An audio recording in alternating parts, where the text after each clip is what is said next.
Shri Swami Samarth. Caretaker भाग 85. मीरा घरी आलेली असते. दिवसभर बाहेर फिरून तिला थोडा थकवा आलेला असतो. ती पटकन कपडे बदलून फ्रेश होते. घड्याळात 5:30 वाजत आलेले असतात. संध्याकाळचा तो वेळ. घरात शांतता आणि थोडीशी ऊब होती. तिने स्वयंपाकघरात जाऊन आईसाठी, श्वेतासाठी आणि स्वतःसाठी मस्तपैकी आलं घालून गरमागरम चहा बनवला. कप ट्रेमध्ये ठेवून ती हॉलमध्ये येते. तिथे श्वेता अभ्यास करत बसलेली तर आई निवांतपणे आराम करत असते. मीरा दोघींनाही कप देते. श्वेता हसतच आपली पुस्तकं बाजूला ठेवते आणि कप हातात घेत म्हणते, आई बघितलंस का, आज संडे असूनही ताई दिवसभर बाहेर होती. पाय तर घरात नव्हताच तिचा. विचार ना नक्की कुठे होती ती.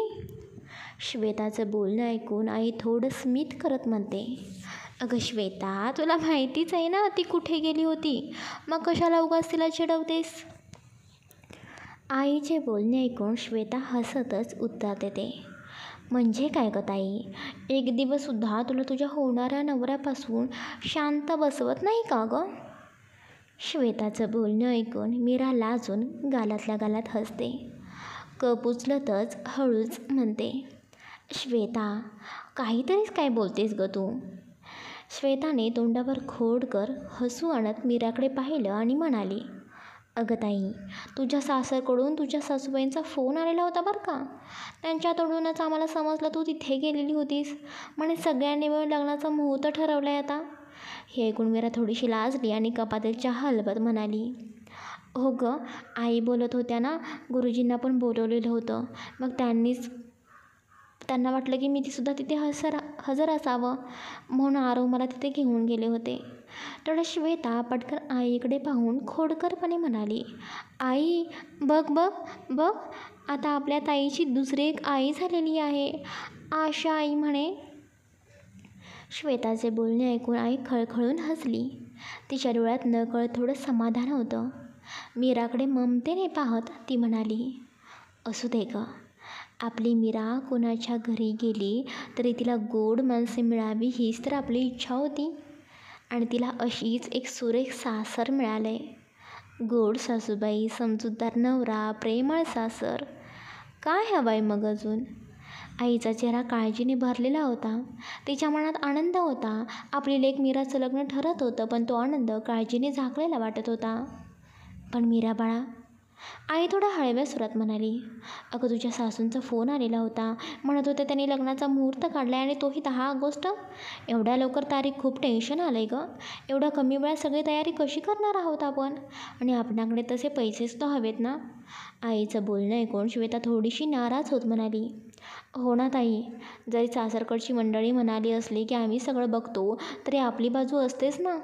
थोडंफार होईना पण काहीतरी लागणारच ना आपल्या हातून. मीरा सगळं शांतपणे ऐकत होती. ती आई आणि श्वेताकडे पाहत हळूवारपणा म्हणाली, आई, श्वेता, तुम्ही नका काळजी करू. माझ्याजवळ थोडे पैसे आहेत. त्या पैशात आपण थोडीफार खरेदी तर नक्कीच करू शकतो असं मला वाटतं. आणि मला खात्री आहे सगळं काही सुरळीत होऊन जाईल.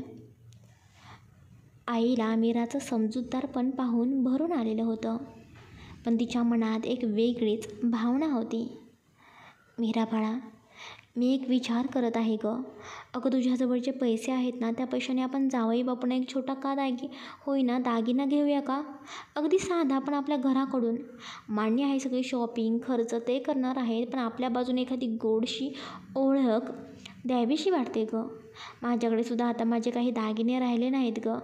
जे होते तेही आधीच विकले होते, नाहीतर एखादा जुना दागिना वितळून नवीन केलाच असता त्यांच्यासाठी. आई अजूनही चिंतेने विचार करत होती, पण मीराने हळूवार आवाजात तिचा हात हातात घेतला आणि समजावत म्हणाली, आई तू काळजी करू नकोस. आहेत माझ्याकडे थोडेफार पैसे, आणि खरं तर हे पैसे आरवचेच आहेत. मी त्यांच्या घरी केअरटेकर म्हणून काम करत होते ना, तेव्हा त्यांनी माझ्या कामाचा मोबदला म्हणून हे पैसे मला दिलेले होते. मी ते पैसे कधीच खर्च केले नव्हते. तुझं ऑपरेशन झाल्यावरसुद्धा जास्त खर्च झाला नव्हता म्हणून साठवून ठेवले होते. 2-3 लाख रुपये आहेत ना आपल्याकडे. त्यात आपण आरवसाठी छानसा दागिना नक्कीच करू शकतो. मीराचे बोलणे ऐकून आईच्या डोळ्यात एक वेगळाच अभिमान चमकला. तिच्या लेकीने स्वतःच्या कष्टातून साठवलेले पैसे आणि त्याचा उपयोग आता आपल्या घराच्या सन्मानासाठी होणार होता. तेवढ्यात इकडे श्वेता डोळे मोठे करत बोलली, अगं पण ताई, 10 ऑगस्ट? ही तारीख खूपच लवकर निघालेली आहे असं नाही का वाटत? तू तेव्हा होतीस ना, मग तू नाही का बोलली नाहीस एवढ्या लवकर लग्न कसं काय जमणार आहे सांग बरं? मीरा थोडीशी हसत म्हणाली, श्वेता खरं सांगू का, मी सुद्धा त्यावेळी थोडं गोंधळलेले होते. पण तिकडचे सगळे बोलले की त्यांच्या घरी खूप लोक आहेत आणि सगळी तयारी लवकर होईल. आणि आई, तुला त्यांनी सांगितलंच असेल ना उद्या शॉपिंगला जायचं आहे? आई मान हलवत म्हणाली, हो अगं, मी ऐकलं. तुझ्या सासूबाईंनी सांगितलं की उद्या सगळ्यांनी एकत्र जाऊ. त्या गाडीसुद्धा पाठवणार आहेत असंही म्हणाल्या. मीराने आपल्यासारखं शांत आणि ठामपणे दोघींना पाहत म्हणाले, आई, श्वेता, उद्या आपण जाऊया शॉपिंगला. आणि बाकी सगळं डेकोरेशन, मंडप, संगीत, हळद हे सगळं आरव बोलत होते ते इव्हेंट टीमकडे देणार आहेत. त्यांची निवडही झालेली आहे. सगळं ते बघतील. त्यामुळे तुम्ही दोघी जास्त अजिबात टेन्शन घेऊ नका. मीराचं बोलणं ऐकून आईच्या डोळ्यातून भरभरून माया ओसंडत होती. ती मीराकडे शांतपणे बघत म्हणाली, मीरा बाळा, मी काय म्हणते, तुझं लग्न ठरत आहे. आणि हो, सगळा खर्च तिकडूनच होणार आहे, आपल्या इथलाही आणि तिकडचाही. पण तरीसुद्धा या आईकडून, माहेराकडून प्रेमाने काहीतरी द्यावं असं वाटतंय गं. तुझ्या रुखवतामध्ये काहीतरी आईने स्वतःहून केलं असं काहीतरी हक्काचं आठवण म्हणून असावं. हे ऐकताच तिचा चेहरा भरून आलेला होता. तिच्या काळजाच्या खोल कप्प्यातून बोलणं बाहेर पडत होतं. ती पुढे श्वेताकडे वळून म्हणाली, श्वेता बाळ, मी काय म्हणते, तुझ्या ताईच्या रुखवतामध्ये आपण काही वस्तू हाताने तयार करूया का गं? जसं छोट्या छोट्या कलाकुसरीच्या गोष्टी, सुंदर पाट, बटवे, गोधड्या आणि हो, लाडू, करंजी, चिरोटे. थोडेफार का होईना, पण माहेरच्या आठवणी म्हणून देऊया. माझ्या मीराच्या लग्नात हे असं काहीतरी माहेरचं आईच्या हातून कायमचं राहायला हवं ना गं. मीराने आईचा हात हातात घेत थोडं लाजत, थोडं हळव्या सुरात म्हणाली, आई, तू काहीतरी केलंच पाहिजेत असं नाही गं. तू सध्या भरीव होत आहेस. अजूनही थोडीशी तू अशक्त वाटतेस. उगाच स्वतःला त्रास नको करून घेऊस. पण आईने चटकन तिचं बोलणं थोपवलं. अगं बाळा, त्रास कसला गं? उलट तुझं लग्न होणं म्हणजे माझ्यासाठी सगळ्यात मोठा आनंद आहे बघ. मी उत्साहाने हे सगळं करेन आणि मला अजून बरी होण्यासाठी हीच ऊर्जा लागणार आहे. आईचं बोलणं ऐकून श्वेता लाडात म्हणाली, आई, ऐकलंस ना, संध्याकाळी आपण मार्केटला जाऊ. मी यादी काढते सामानाची. रंग, कापड, फुलं, डबे सगळं घेऊन येऊ. उद्या शॉपिंग झालं की मग आपण हळूहळू तयार करायला लागू. आई समाधानाने हसली आणि डोळ्यातून एक आश्वासक झळक उमटली. हो गं, आपण करू सगळं. माझ्या मीराच्या लग्नात तिची आई हाताने काही करून देते हीच माझी मोठी श्रीमंती आहे. मीराने खिडकीजवळ उभी राहून बाहेर आकाशाकडे पाहिलं. संध्याकाळचा सूर्य हलक्या प्रकाशात लपून चालला होता आणि तिच्या मनात मात्र प्रखर भावना उसळत होत्या. ती बाहेर बघत मनाशीच पुटपुटली, हे खरंच माझ्यासोबत घडतंय का? कधी वाटलं नव्हतं की आयुष्य इतकं वेगळं वळण घेईल. आरवसारखा गंभीर, कडक पण मनाने खूप सच्चा माणूस माझ्या आयुष्यात येईल आणि मला इतकं आदर, प्रेम आणि सुरक्षितता देईल. तेवढ्यात मीराचा मोबाईल व्हायब्रेट होतो. नकळत हात मोबाईलकडे जातो. स्क्रीनवर आरवचं नाव झळकतं. आरव. ती हलक्या हाताने तो मेसेज ओपन करते. आय मिस यू बायको. तो मेसेज होता. ती एकच शब्द बायको तिच्या हृदयाला खोलवर स्पर्शून जातो. डोळे विस्पारले जातात आणि क्षणात तिच्या चेहऱ्यावर गुलाबी लाज उमटते. बायको हे एक साधं शब्द नसतं तिच्यासाठी. त्या शब्दात आता ओळख होती, हक्क होता, जिव्हाळा होता. अंगावर रोमांच उठतो. ती गालातल्या गालात हसते. ती अजूनही मोबाईलकडे बघत असते की पुन्हा एक नवीन नोटिफिकेशन येतं. उद्या भेटूया शॉपिंग करताना, मग मन भरून तुला बघेन. हा मेसेज वाचून मीरा अजूनच गोंधळून जाते. तिचं मन लाजेने फुलून जातं. हाताच्या बोटांनी मोबाईलच्या स्क्रीनवर हलके स्पर्श करते, जणू त्याच्या भावना आपल्या बोटांनी टिपून घेत आहे. ती हसत हसत टाईप करते, आजच भेटलो होतो ना आपण. एवढेसुद्धा उतावळी होऊ नका मिस्टर. काय करणार ना, माझी होणारी बायको एवढी गोड आहे, त्यामुळे कितीही भेटलो तरी आठवण येतेच. आरवसुद्धा रिप्लाय देतो. त्याच्याकडे मीराच्या ओठांवरती हास्य फुलतं. एकटक मोबाईलकडे पाहत थोडं चुरचुरलेलं मन गोडसं झालं. पण तरीही ती गोड शिस्तीत म्हणाली, गप्प बसावं, मी घरी आहे. उगाचच असं काहीतरी बोलू नका की मला इथे उभं राहायला अनकम्फर्टेबल वाटेल. आरवचा रिप्लाय काही क्षणातच आला, मीरा, मी आता फक्त सुक्का रोमांस करतोय. लग्न झालं की मग ओला रोमांस पण सुरू करेन. त्याचं ते मिश्किल कोड्यातलं बोलणं वाचून मीराच्या गालावर गुलाबी लाज पसरली. तिला समजलं होतं त्याचा नेमका अर्थ. ती हलकंसं ओठ चावते, नजर खाली झुकवते, पण थोड्या लाजळूपणानं टाईप करत म्हणते, आरव गप्प बसा ना, बाय, उद्या भेटू. मोबाईल पटकन सायलेंट मोडवर टाकते. आपला चेहरा गच्च दाबते. लाल गुलाबी झालेलं हृदय धडधडतं. काही क्षणात ती स्वतःला सावरते. खोल श्वास घेते. चला, जेवण तयार करायचं आहे अजून, असं स्वतःशी म्हणत ती लाज लपवत किचनकडे निघते. दुसऱ्या दिवशी सकाळपासून दोन्ही घरांमध्ये लगबग सुरू झालेली होती. इकडे मोहिती फॅमिली म्हणजेच मीराचं घर आणि तिकडे राज्याध्यक्ष फॅमिली म्हणजेच आरवचं घर. दोघंही एकत्र येऊन लग्नाच्या शॉपिंगसाठी निघणार होते. आज विशेषतः कपड्यांची शॉपिंग होती. आरवने अगदी वेळेत मीराच्या घरी गाडी पाठवलेली होती. इकडे मीराच्या घरात मीरा, श्वेता आणि आई तिघींचीही धावपळ सुरूच होती. गाडी पोहोचल्यावर तिघीही नीट तयार होऊन गाडीत बसल्या. आशा काकूंनी पूर्वीच सांगितलं होतं, तुमचं कोणीही जवळचं असेल पाहुणा म्हणून त्यालाही घेऊन या. आता पाहुणा म्हटलं की मीरासाठी सर्वात जवळचा तिचा मामा, पण त्याचं नुसतंच ऑपरेशन झालं होतं. तसं ते ठीक होते, पण त्यांनी मामीला पाठवलं होतं. त्यामुळे मामीला बोलावलं गेलं. मामी तर शॉपिंग म्हटलं की पहिल्यांदा तयार. एवढ्या मोठ्या घरातली शॉपिंग म्हणजे काहीतरी भारी मिळणार हे तिला आधीच माहिती होतं. अगं बया, इतकी भारी गाडी पाठवली आहे. मी काही साधी साडी घेणार नाही बरं का, मला डिझायनर पाहिजे, मामी हसत म्हणाली. मामीही तयार होऊन त्यांच्या गाडीत बसते आणि सगळं एकत्र मॉलकडे रवाना होतात. दुसरीकडे राज्याध्यक्ष कुटुंबही मॉलमध्ये पोहोचतं. आरव, त्याचे बाबा जगदीशराव, आई आशा काकू, जगदीशरावांची मोठी बहीण विमल, तिचे पती संजय, तसेच आशा काकूंचे भाऊ विनायक आणि बहिणी विशाखा सगळे शॉपिंगसाठी हजर होते. शॉपिंग मॉलच्या समोर गाड्या पार्किंग एरियामध्ये अगदी एका पाठोपाठ थांबतात. दरवाजे उघडले जातात. एकीकडे मोहिते फॅमिली तर दुसरीकडे राज्याध्यक्ष कुटुंब. दोन्ही कुटुंबामधून उत्साही चेहरे गडबडीत उतरले जातात. मीरा गाडीमधून सावधपणे उतरते. तिची ओढणी वारंवार खांद्यावरून घसरते. तिने ती एक वार नीट करत पाय खाली ठेवतो. पायात हलकीशी हिल्स, हातात थोडेसे पर्स आणि चेहऱ्यावर थोडंसं लाजरं हसू. तेवढ्यात तिला काहीतरी जाणवतं. समोरून दुसऱ्या गाडीचा दरवाजा उघडतो आणि बाहेर उतरतो तो आरव, नेहमीसारखाच फोनवर बोलणारा, पण आज काहीतरी वेगळं होतं. स्लेट ब्ल्यू डेनिम शर्ट, खाली फॉर्मल पॅन्ट, जेलने नीट केलेले केस, डोळ्यांवर उठून दिसणारे गॉगल्स आणि सकाळच्या उन्हात त्याच्या चेहऱ्यावर पडलेली चमक. मीरा क्षणभर स्तब्ध. तो समोरच होता.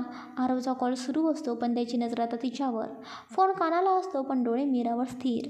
मीराने नकळत तिची पर्स नीट केली आणि तोच क्षण आरव हलक्या हाताने त्याचे गॉगल खाली सरकवतो. एकटक तिच्याकडे बघतो. एक नजर तिला पूर्ण स्कॅन करतो आणि मग तो हलकासा डोळा मारतो. मीरा पूर्ण गोंधळलेली, लाजलेली, गालावर हसू पसरलेलं. ती पटकन नजर दुसरीकडे वळवते, पण तिच्या हृदयाची धडधड वाढलेली असते. इकडे दोन्ही घराण्याचे लोक मॉलच्या मुख्य गेटजवळ आले होते. मीराच्या आणि आरवच्या नजरा अदृश्य गाठी मारल्या होत्या, पण त्याही क्षणात आरवची आई आशा काकू हसत पुढे येतात. नमस्कार ताई, कशा आहात? आशा काकू अगदी मृदू आवाजात बोलतात. बरी आहे हो मी. मीराची आई हसून उत्तर देते आणि बोलते, ही माझी भाऊज आहे वसुधा. मीराची मामी म्हणजे वसुधा गॉगल डोळ्यांवरून खाली करत पर्स नीट करत तडक बोलते, हॅलो. तिचा थोडासा शो ऑफ पद्धतीचा अंदाज पाहून दोन्ही कुटुंबातल्या काही जणांचं हसू दाबणं अवघड जातं, पण कोणी काही बोलत नाही. मीरासुद्धा शांतपणे सगळं बघत असते. ओळखीतलाच एक भाग सुरू होतो. आशा काकू लगेच मीराच्या आईला आपल्या नात्यातली लोकांशी ओळख करून देतात. हे बघा, हा माझा भाऊ विनायक आणि हा त्याची बायको विशाखा. विनायक आणि विशाखा नम्रपणे नमस्कार करतात. आणि ही माझी नणंद विमल आणि तिचे हे मिस्टर संजय. विमल एक कटाक्ष टाकत जणू काही नाईलाज म्हणून हसते. तेच संजय मात्र हसतात. संजय आदरपूर्वक हात जोडून बोलतात, नमस्कार. तुमची मीरा खूप गोड आहे बरं का. सगळ्यांचीच नजर मीराकडे वळते. इकडे आशा काकू हसतच मीराचा हात पकडतात आणि म्हणतात, तुम्हा सगळ्यांना मी फोटो दाखवला होता ना, हीच आपली होणारी सून मीरा. मीरा लाजून पण आदराने सगळ्यांसमोर येते. तिचं मन थोडं दडपलेलं असतं, पण चेहऱ्यावर सौम्य हास्य काही लपून राहत नाही. ती विनायक, विशाखा आणि संजय यांच्या पायावर पाकते. तिघंही जण तिला प्रेमाने आशीर्वाद देतात. पण विमलताई मात्र मीरा पायाकडे वागते ना वागते तितक्यात बस पुरे झालं आता. असं म्हणत विमल पटकन तिचे दोन्हीही पाय पाठीमागे सारते, जसं की तिला मीरा आवडतच नव्हती. विमलचं वागणं मीराला खटकलेलं असतं, तरी आशा काकूंच्या नजरेने तिला स्वतःला सावरलं. शांत रहा, असंच काही तर त्या डोळ्यांनीच सांगत होत्या. एक क्षणभर मीराच्या मनात आलं, विमल मावशी इतक्या उडवखोर का वागल्या, पण लगेचच तिने विचार झटकून टाकले. तेवढ्यात वातावरण हलकं करण्यासाठी जगदीशराव हसत हसत म्हणाले, चला चला चला, खूप शॉपिंग करायची आहे आपल्याला, आज जाऊया पटकन. बायकांना शॉपिंग म्हणजे वेळच वेळ लागणार, इथे उभं राहून वेळ घालवायला नको. त्यांच्या बोलण्यावर सगळेजण हसतात आणि वातावरणात जरा सहजता आली. मग सगळे आत जाण्यासाठी पुढे सरसावले. मग मीरा, श्वेता, मीराची आई आणि मामी चौघीजणी आत जात असताना अक्षरशः थबकून गेल्या. समोर इतका मोठा भव्य मॉल दिसत होता की काही क्षण त्या चौघीही त्याच्याकडे बघत राहिल्या. ती बिल्डिंग होती जवळपास 30-35 मजली. बाहेरून संपूर्ण काचेने मढलेली, चमचमीत आणि आधुनिक डिझाईनची. मॉलच्या बाहेर काहीतरी खास VIP एंट्रीसारखं वाटत होतं.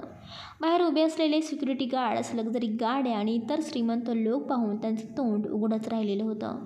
श्वेताने हळूच मीराच्या कानात कुजबुजलं, अगं ताई, इथे खरंच आपल्याला शॉपिंग करायची आहे का? हे तर फिल्म स्टारचं ठिकाण वाटतंय. तेच मीराची आईही अवाक झाली होती. आपण मुंबईमध्ये आहोत हे माहिती होतं, पण असा भाग मुंबईत आहे याची कल्पनाही नव्हती गं. मामी मात्र स्वतःला थोडंसं सावरत बोलली, माझ्या ओळखीतले लोक तर वांद्र्याच्या मार्केटमध्ये थांबतात, इथे तर अगदी डायरेक्ट मार्केटमध्ये येऊन बसल्यासारखं वाटतंय. त्यांच्या नंतर अजूनही त्या मॉलच्या शायनिंग बोर्ड्स, लिफ्ट्स आणि रॉयल वातावरणाकडे खेळलेल्या होत्या. पण त्याचवेळी आरव मागून त्याच्या बाजूने शांतपणे म्हणाला, मीरासाठी आणि तिच्या फॅमिलीला बेस्टच हवं ना. एक दिवस राजा महाराजासारखं वाटायला हरकत नाही. मीराच्या चेहऱ्यावर नकळत गोड हास्य उमटलं. तिचं मन मात्र आरवच्या त्या एका वाक्यानं अजूनच भारावून गेलं. सगळे आतमध्ये एंट्री करतात. समोर एक अत्यंत स्मार्ट युनिफॉर्ममध्ये असलेला मॅनेजर प्रकारचा माणूस दोन्ही हात जोडून चेहऱ्यावर प्रसन्न हास्य ठेवून त्यांच्या स्वागतासाठी पुढे येतो. Welcome welcome welcome mister Aarav राज्याध्यक्ष and your entire family. We honoured to have you here today sir. तो आदराने बोलतो. मीरा, तिची आई, श्वेता आणि मामी हे 4 जण एकमेकांकडे पाहू लागतात. एवढं सगळं थाटात आणि आरवचा असा ओळखीत आदराने उल्लेख होत होता, हे त्यांच्या कल्पनेपलीकडचं होतं. तेच मॅनेजर पुढे येत अत्यंत आदरपूर्वक बोलतो, सर, आम्ही खास तुमच्यासाठी एक डिझायनर नियुक्त केलेला आहे. तुम्हाला हवे ते डिझाईन्स, हवं ते कलेक्शन तो स्वतः दाखवेल. तुम्ही मनसोक्त निवड करू शकता. चला ना, आत या.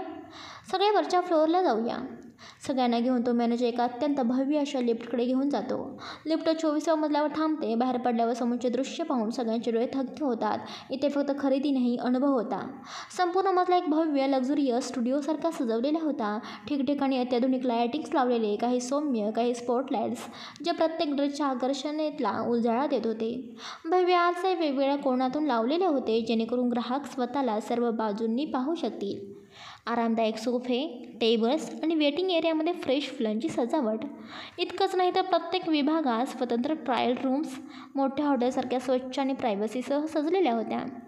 इकडे मीरा, तिची आई, श्वेता आणि मामी हे सगळं काही डोळे विस्फारून पाहत होते. हे मॉल आहे की पॅलेस? श्वेता खुदकन बोलून गेली. प्रत्येक फ्लोअर व्यवस्थित विभागलेला. एकामध्ये फक्त पुरुषांची नॉर्मल पार्टीवेअर, दुसऱ्यामध्ये महिलांचे इंडो वेस्टर्न्स, गाऊन्स, साड्या, तिसऱ्या मजल्यावर लहान मुलांचे क्यूट्स कपडे आणि एका खास फ्लोअरवर फक्त डिझाईन साड्यांचे कलेक्शन. मॅनेजर सगळं उत्साहाने बोलत होता, या सर, इथेच आहे खास 24व्या फ्लोअरवर तुमच्यासाठी तयार केलेलं प्रायव्हेट कलेक्शन. सगळेजण त्याच्या मागे चालत वरच्या मजल्यावर निघाले.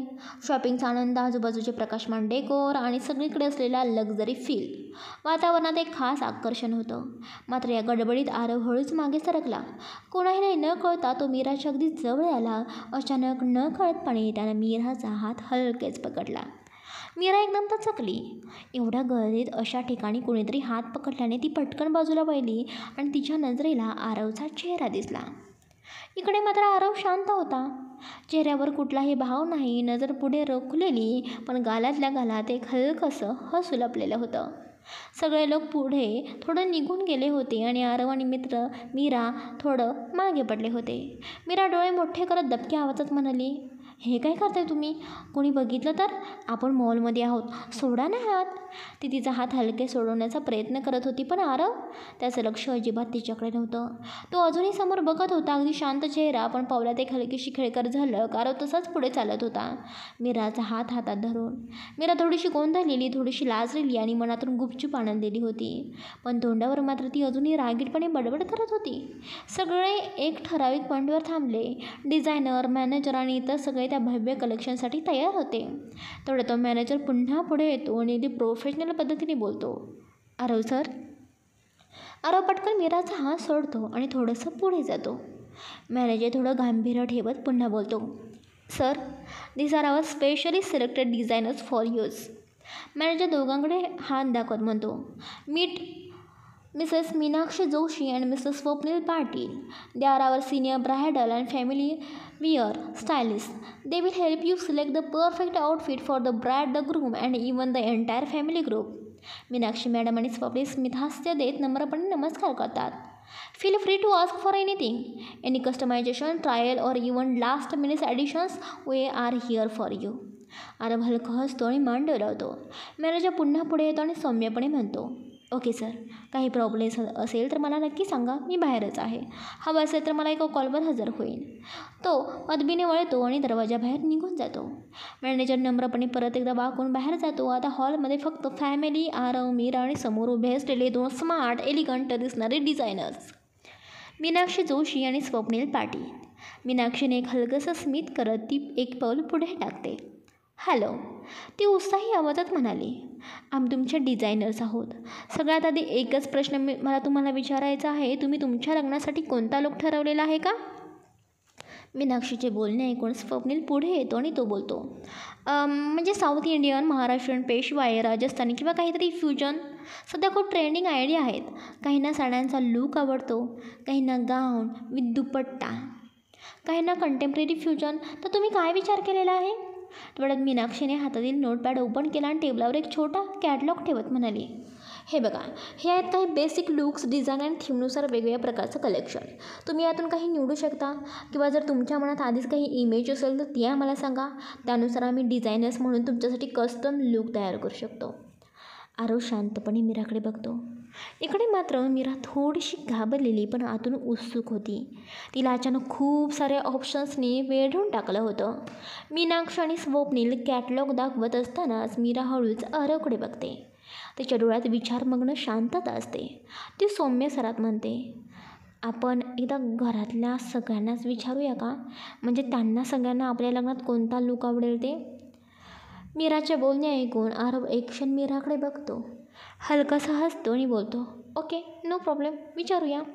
तो लगेच पाठीमागे वळतो आणि आपल्या फॅमिलीकडे बघत मोठ्याने बोलतो, आई, बाबा, श्वेता, आत्या, मामी, तुम्हाला काय वाटतं, लग्नात कोणता लूक हवा आहे आपल्याला, महाराष्ट्रीयन की काही हटके? आरवचं बोलणं ऐकताच आशा काकू गालात हसतात. प्रेमळ नजरेनं दोघांकडे बघत म्हणतात, अरे बाळानो, लग्न तुमचं आहे. तुम्हाला जे आवडेल तेच करा. आम्ही तुमच्यासोबत आहोत. तुम्ही ठरवा आणि आम्ही आनंदाने ते स्वीकारू. त्यावर मीराची आई सौम्य हसत पुढे येते, हो ना, आपल्या मुलांचाच आनंद तोच आमचाही आनंद असतो. तुम्ही जे ठरवाल त्यात आमचा आशीर्वाद नेहमी असेल. घरच्यांच्या प्रेमळ समंजस बोलण्याने वातावरण आणखी हलकं आणि आपुलकीने भरून जातं. तेवढ्यात आरव हळूच मीराकडे वळतो. त्याच्या डोळ्यात कोमलता असते. बघ, सगळे आपल्यासाठी इतकं समजून घेत आहेत. आता तू सांग, तुला कोणता लूक आवडतोय? आरवचं बोलणं ऐकून मीरा परत एकदा नोटपॅडकडे नजर टाकते आणि मग आरवकडे आणि हळू शांत आवाजात म्हणते, आरव, मला खरंच खूप कन्फ्युजन वाटते. मी कधीच असं काही ठरवलेलं नव्हतं. मनातसुद्धा कल्पना नव्हती आणि आता इतके ऑप्शन्स बघून नक्की काय चांगलं वाटेल, काय शोभेल, मला तर काहीच कळत नाही आहे. मीराच्या चेहऱ्यावर गोंधळ स्पष्ट दिसत होता. तेवढ्यात मीनाक्षी मॅडम पुढे येतात. आवाजात सौम्यता आणि अनुभव होता. नो प्रॉब्लेम मॅम, तुम्ही कन्फ्यूज आहात हे अगदी नॅचरल आहे, म्हणूनच आम्ही आहोत इथे. तुम्हाला फक्त एवढंच सांगा, तुम्हाला तुमचं लग्न इंडियन कल्चरनुसार पारंपरिक ठेवायचं एक थोडं हटके आउट ऑफ कल्चर वेस्टर्न टचसह. मीरा पटकन मान हलवत म्हणते, नाही नाही, मला आउट ऑफ कल्चर काहीच नको. अगदी आपल्या इंडियन कल्चरनुसार लग्न करायचं आहे, पारंपरिक पद्धतीनं. म्हणजे लग्न करताना असं वाटायला नको की काही गोष्टी राहून गेल्या किंवा बदलल्या गेल्या. मला सगळ्या चालीरीती परंपरा ते सगळं काही आमच्या लग्नात हवं आहे. मीराचं बोलणं ऐकून मीनाक्षी हसून उत्तर देते, परफेक्ट मॅम. मग आम्ही तुमच्यासमोर काही सुंदर पारंपरिक लुक्स ठेवतो. महाराष्ट्रीयन, पेशवाई, नवराई स्टाईल. तुम्ही फक्त बघा आणि जे मनाला भावेल ते सिलेक्ट करा. आम्ही बाकी सर्व तुम्हाला मार्गदर्शन करूच. मीरा हलकेच हसते. आत्ताच गोंधळले पण थोडंसं ओसरलेलं असतं. ओके चालेल, सुरू करूया, ती म्हणते. मीनाक्षी उत्साहात बोलते, हे बघा मॅम, सर, हे काही पेशवाई, Maharashtrian, West Indies, Rajasthani looks आहेत. म्हणजे आपल्या भारतातील जवळपास सगळ्या स्टेट्स त्यानुसार डिझाईन तयार केलेले आहेत. तुम्ही बघा, साऊथ इंडियन, पंजाबी, कोकणी, गुजराती, राजस्थानी, अगदी प्रत्येक लुकचा वेगळा चार्म आहे. ते एक एक स्केच फिरवते आणि सगळे कौतुकाने बघत असतात. काही म्युझिक वाजत असतं बॅकग्राऊंडला. मीरा सगळं पाहते, पण चेहऱ्यावर विचारात असलेला भाव आहे. ती आरवकडे नजर टाकते आणि नजरेने सांगते, माझा अजून निर्णय झालेला नाही. ते श्वेता हसते आणि बोलते, एवढे सगळे लुक्स बघून असं वाटते की आठवड्याभर लग्न करावं. सगळे एकदम जोरात असतात. त्यात आरव ही एक हलकंसं स्मित करतो. वातावरण हलकं होतं. स्वप्नील आणि मीनाक्षी एकमेकांकडे बघतात आणि ओळखतात की आरव आणि मीरा अजूनही दोघेजण खूप कन्फ्यूज आहेत. तेच स्वप्नील पुढे येतो आणि थोडासा हसत उत्साहात बोलतो. त्याच्या हातात एक टॅब असतो आणि त्यावर काही लुक्स ओपन केलेले असतात. स्वप्नील हसत बोलतो, मॅम, सर, डोंट वरी. तुम्ही दोघं पहिल्यांदाच लग्नाच्या तयारीत असला ना, म्हणून थोडं कन्फ्युजन असणं अगदी नॉर्मल आहे, पण आम्ही आहोत ना तुम्हाला मदतीला. तो स्क्रीनवर काही लुक्स दाखवत जातो. पहा, लग्नामध्ये आपल्याकडे कितीतरी फंक्शन्स असतात. हळदी, मेहंदी, संगीत, एंगेजमेंट, अक्षदा, सप्तपदी, लग्न, रिसेप्शन आणि मग पूजा. सगळं काही. म्हणजे प्रत्येक दिवशी एक नवीन प्रसंग, एक नवा मूड. स्वप्नील आता थोडं एनर्जेटिक होत जातं. सगळ्यांचे लक्ष त्यांच्याकडे जातं. म्हणून मी काय बोलतोय, तुमचं लग्न थोडं हटके करू का नाही आपण? म्हणजे एका लग्नात आपण संपूर्ण भारताचा सांस्कृतिक प्रवास करू शकतो. विचार करा, प्रत्येक फंक्शनला वेगळा पारंपरिक लूक. त्याच्याकडे मीनाक्षी गोड हसत त्याच्या बाजूला येते आणि नोटपॅड म्हणून स्केचेस आणि फॅब्रिक स्वॅचेस दाखवते. मीनाक्षीसुद्धा हसत बोलते, हो, हे बघा मॅम, सर, आम्ही खास तयार केलेले आहेत विविध राज्यांप्रमाणे वेगवेगळे लुक्स. हे महाराष्ट्रीयन, हे वेस्ट इंडियन, हे राजस्थानी, हे कोकणी, हे गुजराती, हे साऊथ इंडियन. अगदी प्रत्येक फंक्शनसाठी खास. तेच इकडे स्वप्नीलसुद्धा हसत बोलतो, येस मॅम, माझ्या मते ना अक्षतासाठी एकदम क्लासिक महाराष्ट्रीयन लुक भारी वाटेल. नथ, नऊवारी, सोनेरी बॉर्डर. सप्तपदीसाठी पेशवाई लुक, केशरपट्ट मोत्यांची गजरे, शालू साडी, एकदम रॉयल. एंगेजमेंटसाठी आपण साऊथ इंडियन लुक करूया. कांजीवरम साडी, टेम्पल ज्वेलरी आणि क्लासिक बन. हळदीसाठी पंजाबी लुक, पिवळी पटियाला, फुलं, ज्वेलरी आणि नाचगाणीसाठी धमाल माहोल. लग्नानंतर जी पूजा असते त्यासाठी तुम्हाला कोकणी लुक कसा वाटतो? मला तो एकदम पवित्र आणि एलिगंट वाटतो. रिसेप्शनसाठी गुजराती लुक, घेरदार चोली, लेहंगा, जाड कामाचं ओढणं. मेहंदी आणि संगीतसाठी तर अगदी स्टायलिश आणि फ्युजन लुक्स करूया. थोडं बाहो, थोडं ट्रेंडी. आणि आरव आणि मीरा एकमेकांकडे बघतात. सुरुवातीचा गोंधळ आता एक प्रकारचा उत्साहात बदललेला असतो. तेच मीरा हसत बोलते, म्हणजे एक लग्न आणि 8 वेगवेगळ्या नववधूंची अनुभूती. तेच इकडे आरवसुद्धा थोडा मिश्किलपणे बोलतो, आणि 8 वेगवेगळ्या नवऱ्यांचे लुक्स मला करावे लागतील का? सगळे हसतात. वातावरण हलकं फुलकं आणि आनंदी होतं. तेच स्वप्नील बोलतो, नक्कीच सर, पण घाबरू नका, प्रत्येक लुकला आम्ही तुमच्यासाठी कस्टमाइज करू, अगदी परफेक्ट फिनिशिंगसह. स्वप्नीलचं बोलणं ऐकून आरव एक क्षण मीरेकडे पाहतो. नजरेत एक प्रश्न, कशी वाटली आयडिया? मीरा हे त्याच्या नजरेला उत्तर देते, हळूच हसत मान हलवत, खूप छान आहे. तेवढा श्वेता मागून उत्साहात बोलते, किती मस्त ही आयडिया आहे. म्हणजे प्रत्येक दिवशी वेगवेगळे लुक्स ट्राय करायला मिळणार, धम्माल येणार. मागे उभी असलेली मामीसुद्धा हसत बोलतात, बापरे, म्हणजे मला हे वेगवेगळे लुक्स ट्राय करायला मिळणार का? मी ना तो पंजाबी ड्रेस ट्राय करणार आहे. ते घुंगट, पारंपरिक जड ज्वेलरी, किती मस्त वाटतं ना. त्यांचं बोलणं ऐकून सगळ्यांच्या चेहऱ्यावर हास्य उमटतं. स्वप्नील थेट पुढे येऊन म्हणतो, ओके, दॅट्स फायनल. तो जरा प्रोफेशनल होत म्हणतो, आरव सर, मीरा मॅम, प्रत्येक दिवशीचे लुक्स, कोणत्या कार्यक्रमासाठी कोणती थीम, हे सगळं आमची टीम तुम्हाला नीट समजावून सांगेल. आमच्या टीममध्ये अजून 5-6 टॉप डिझायनर्स आहेत. ते खास तुमच्यासाठी डिझाईन्स करतील, कारण तुमचं लग्न अगदी जवळ आलं आहे. त्यामुळे आमचंही काम वेळेत व्हावं असं आम्हालासुद्धा वाटतं. फॅमिली मेंबर्ससुद्धा हे लुक्स ट्राय करणार असल्यामुळे त्यांच्यासाठीसुद्धा एक वेगळी स्पेशल टीम असेल आणि मेन ब्राईड ग्रूमसाठी स्पेशल टीम असेल, अगदी डेडिकेटेड. आणि सर्वात महत्त्वाचं, प्रत्येक लग्नात असं होतं की फॅमिलीसोबत असली की हे घ्यावं का, ते घ्यावं का, सगळे कन्फ्यूज होत असतात आणि नवरा नवरीलासुद्धा कन्फ्यूज करतात. म्हणून आमचं ठरलेलं आहे की ब्राईड आणि ग्रूम वेगळे आणि फॅमिली वेगळी, तुमच्यासाठी वेगळी कन्सेप्ट टीम असणार आहे. आरव आणि मीरा त्या लक्झरी फॅशन सेक्शनमध्ये पोहोचतात, जिथे टॉप 5 ते 6 डिझायनर त्यांची वाट पाहत होते. त्यांच्यासमोर एक अत्याधुनिक डिजिटल सेटअप होता. मोठ्या screens, tablets, virtual try on mirror and AI based designing tools. प्रत्येक इव्हेंटसाठी वेगळं कनेक्शन होतं. डिझायनर्स एक एक करत मेहंदी, हळद, चुडा भरणे, संगीत, अक्षदा, सप्तपदी, रिसेप्शन या प्रत्येक इव्हेंटसाठी वेगवेगळे लुक्स समोर ठेवत होते. या इव्हेंटसाठी ड्रेस पीच येलो आणि गोल्डन कॉम्बिनेशनमध्ये असू द्या, केस थोडी सॉफ्ट कर्ल्समध्ये, गजरा लुकसाठी बेस्ट असेल, अक्षदासाठी एकदम ट्रॅडिशनल मरून आणि ऑफ साईड कॉम्बो ट्राय करू, फॉरहेडला हलकी कुंकवाची टिकली आणि अंबाडीत एक पर्ल ॲक्सेसरीज. AIमधून आरव आणि मीराचे 3D अवतार तयार होत होते आणि प्रत्यक्ष त्या ड्रेसमध्ये त्यांचे लुक कसा येईल हे स्क्रीनवर स्पष्ट दिसत होतं. आरव डोकं हलवत सिरियसपणे बघत होता, तर मीरा मात्र अबाक होऊन त्या सगळ्या तंत्रज्ञानाकडे आणि प्लॅनिंगकडे बघत होती. मेकअप आर्टिस्ट आणि स्टायलिस्टसुद्धा प्रत्येक इव्हेंटसाठी स्पेशल मेकअप आर्टिस्ट बोलवले गेले होते.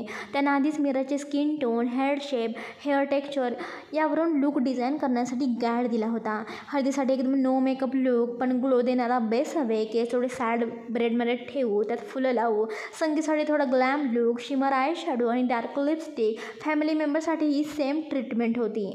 आत आरव आणि मीरा यांचा लुक ठरत होता आणि बाहेर घरातल्या प्रत्येक सदस्यासोबत एक एक डिझायनर आणि एक मेकअप आर्टिस्ट बसले होते.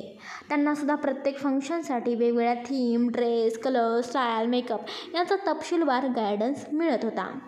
स्पेशली कलर थीमसुद्धा यांच्या लग्नामध्ये होती. त्यांच्या लग्नातील एक खास गोष्ट म्हणजे कलर कॉर्डिनेशन्स थीम होती. हळदीसाठी मीरा आणि आरव हे दोघंही सॉलिड येलो ड्रेसमध्ये असणार होते, तर बाकी संपूर्ण कुटुंबासाठी पेस्टल पिंक शेड्स होता. संगीतसाठी सगळ्यांचा लुक थोडं वेस्टर्न फ्युजन, मीरासाठी डार्क ग्रीन गाऊन आणि आरवसाठी डिझायनर ब्यूटसह ब्लॅक टक्स. सकाळी 11 वाजता सुरू झालेला डिझायनिंगचा हा प्रवास आता संध्याकाळचे 8 वाजून गेले तरी थांबलेला नव्हता. सगळ्यांची एनर्जी, उत्साह आणि डोळ्यातील लग्नाचं स्वप्न अजून तितकंच ताजं होतं. हळूहळू प्रत्येक फॅमिली मेंबरचे लुक, स्टाईल, रंग आणि मेकअप नोट डाऊन होत होते. AI सिस्टीमने ते डिझायनर्सला मदतीला असं काही सजग करून दिलं होतं की कोणत्या व्यक्तीला कोणता रंग, कोणता कट, कोणती स्टाईल अधिक शोभते हे अगदी स्क्रीनवर जिवंत वाटत होतं. 9:30च्या सुमारास सगळ्यांचे डिझाईन्स फायनल झाले होते. पुढील 5 ते 6 दिवसात हे ड्रेस तयार होतील हे सांगून डिझायनर्सने समाधानाने श्वास घेतलेला होता. प्रत्येकाच्या चेहऱ्यावर त्या डिझाईनचं समाधान आणि उत्सुकता अगदी स्पष्टपणे दिसत होती. आता लक्ष आलं पाहुण्यांवरती. आरव आणि आशाताईंचा आधीच विचार ठरलेला होता. आपल्या लग्नात येणाऱ्या प्रत्येक पाहुण्याला फक्त निमंत्रण नाही, तर आपुलकीची काहीतरी भेटही मिळाली पाहिजे.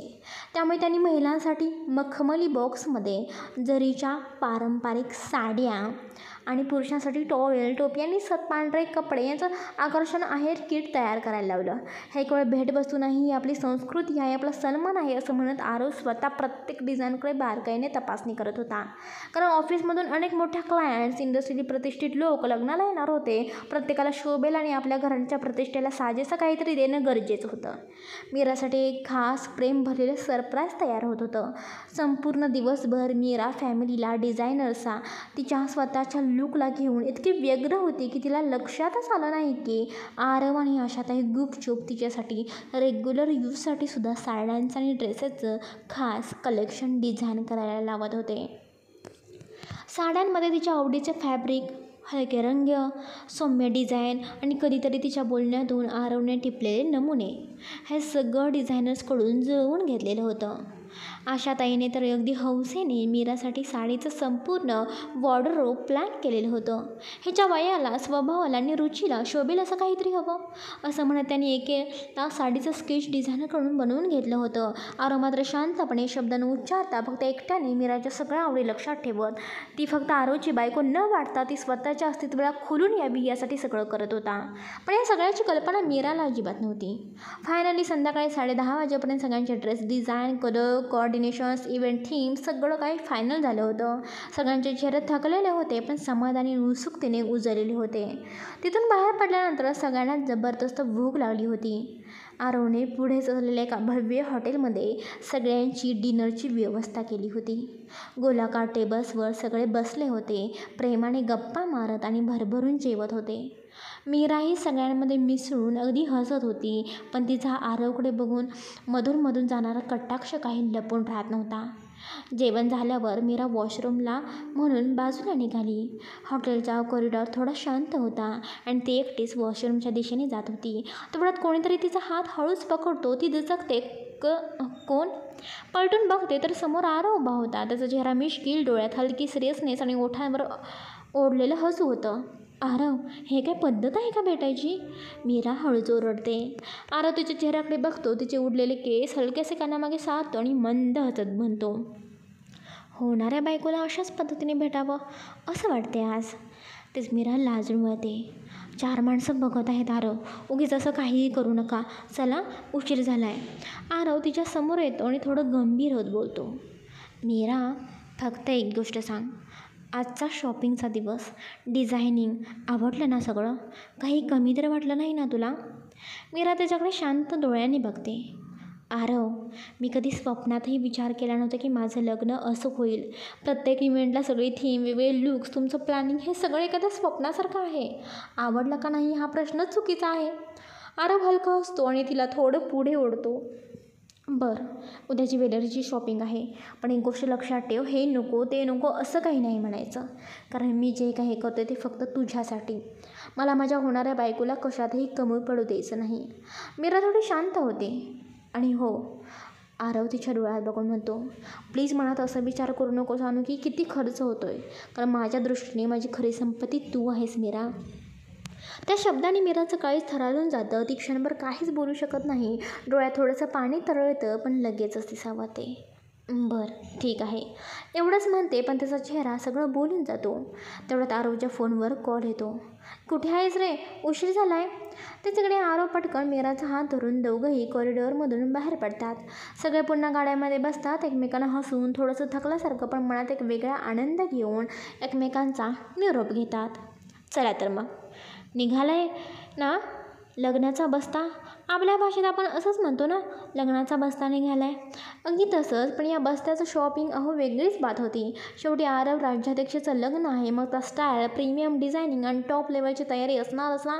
मग मला सांगा, ही प्रत्येक इव्हेंटला वेगवेगळी थीम असलेली आयडिया कशी वाटली तुम्हाला? मेहंदीला एक लूक, संगीताला दुसरा, रिसेप्शनला ग्लॅम आणि शेवटी सप्तपदीचा तो एकदम ट्रॅडिशनल लूक. पण माझा एक हटके निर्णय, लग्न मात्र एकदम महाराष्ट्रीयन पद्धतीनेच होणार आहे बरं का. ते साजरं होणारं शुद्ध मराठमोळ्या परंपरेनं, शृंगाराने भरलेलं, तुमच्याच ओळखीच्या रीतिरिवाजांसह. म्हणूनच मला नक्की सांगा, तुम्हाला ही आयडिया माझी कशी वाटली? कमेंट्समधून भरभरून लिहा. आणि हो, काल ना एका गोड कमेंटमध्ये कोणीतरी लिहिलेलं होतं, त्या दोघांचं केळवण दाखवा ना. आमच्या इथे केळवण दाखवतात. आणि मग काय, मी सुद्धा ठरवलं, अगदी तुमच्या नावासकट ते पात्र कथेमध्ये मी घालणार आहे बरं का. आणि त्यांचं मी केळवण दाखवणार आहे. हो, तुम्हाला सुद्धा संधी आहे आरव आणि मीराच्या लग्नात अशाच पद्धतीने सामील होण्याची. फक्त कमेंट्समध्ये एखादी धमाकेदार आयडिया, एखादी फंक्शनची चाल किंवा रीत लिहा. मी त्यातून एखादं पात्र तयार करेन आणि त्यात तुमचं नाव घालीन. म्हणूनच आजचा एपिसोड कसा वाटला नक्की मला भरभरून कमेंट्स करून लिहा. आणि हो, आपल्या चॅनलला सबस्क्राईब करा, लाईक करा. Love you so much. Bye, take care, bye bye. बाकी गाईज, मी काल पार्ट अपलोड केलेला नव्हता. आज मी पार्ट अपलोड केलेला आहे. खूप जणांच्या कमेंट्स येतात, मी रिप्लायसुद्धा देऊ शकत नाही. व्हॉट्सअप्सवर सुद्धा काही वेळेला मला रिप्लाय देणं नाही जमत. कारण खरं सांगू, माझं थोडे इंटरव्ह्यूचं वगैरे काम सुरू आहे, बाहेर जावं लागतं. घरी आल्यानंतरसुद्धा काही कामं असतात. ही कामं सोडून तर मला चालणार नाही ना. इंटरव्ह्यूलासुद्धा गेलं पाहिजे. ते सुद्धा माझं एक करिअर आहे. हे एक आवड म्हणून मी करते, पॅशन माझं हे जोपासते, पण जे आहे ते करिअर मी नाही ना सोडू शकत. त्यामुळे प्लीज मला थोडासा सपोर्ट करा. थोडंसं स्टोरी लिहिताना थोडं मागे पुढे होत आहे, पण तरीसुद्धा मी जेवढ्या लवकर होईल तेवढं लिहिण्याचा प्रयत्न करत आहे. बाकी असं समजू नका की बाकीच्या रायटरसारखं मी सुद्धा 4 दिवसातून एक पार्ट अपलोड करेन, असं नाही. पण कधीतरी एक दिवस माझा मागे पुढे होतो आहे. I know me time follow करत नाही, टाईम सांगते एक, पण त्या दिवशी त्या टायमिंगवरती माझा पार्ट अपलोड होत नाही. पण त्या दिवशी लेट जरी झाला तरी माझा पार्ट अपलोड होत असतो. त्यामुळे प्लीज मला समजून घेत चला. आणि मी काही 4, 8, 10, 12 दिवसांचा गॅप ठेवत नाही किंवा मध्येच मी स्टोरीसुद्धा बंद करत नाही. स्टोरी मध्येच बंद करण्यासाठी मी स्टोरी लिहिलेलीच नाही. मला स्टोरी कंप्लीट करायच्या आहेत, लवकरात लवकर कंप्लीट करायच्या आहेत. पुढे बऱ्याच अशा माझ्या डोक्यामध्ये स्टोरी आहेत, त्यासुद्धा तुमच्यासमोर सादर करायच्या आहेत. तुमचं माझ्या कथेवरती भरभरून प्रेम आहे. तुम्हाला ती कथा ऐकावी वाटते, वाचावी वाटते, म्हणून तुम्ही वाट बघत असता, मला माहिती आहे. पण एवढ्या पाठीमागच्या 2 स्टोरी मी कंप्लीट केलेल्या आहेत. ही सुद्धा बघा आपले 87 पार्ट्स होत आहेत. म्हणजे मी स्टोरी बंद करायला लिहित नाही ना. त्यामुळे थोडं समजून घ्या आणि तुमचं प्रेम असंच माझ्यासोबत राहू दे. कारण तुम्ही आहात म्हणून मी आहे. तुम्ही छान वाचता, ऐकता, कथेची वाट बघता, म्हणून मलासुद्धा उत्साह मिळतो. Thank you so much for this love. Bye.